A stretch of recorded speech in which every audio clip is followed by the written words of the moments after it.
Yun o. Alam mo ba nagluto si Ate Bimbing yan? Ayun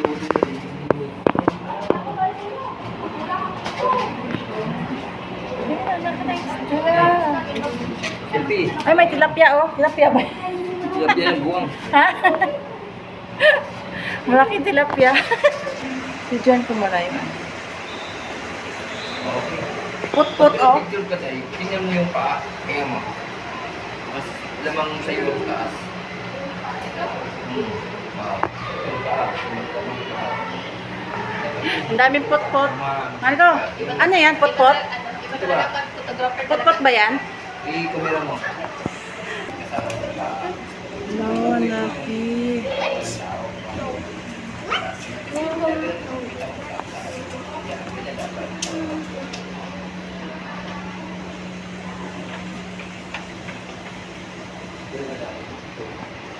Siwas o. Siwas. Ang laki. Ang laki ng isda. Ano pangalan ng isda na yan? Frank? Ayun o. Wala, humingi na tagalan mo dyan.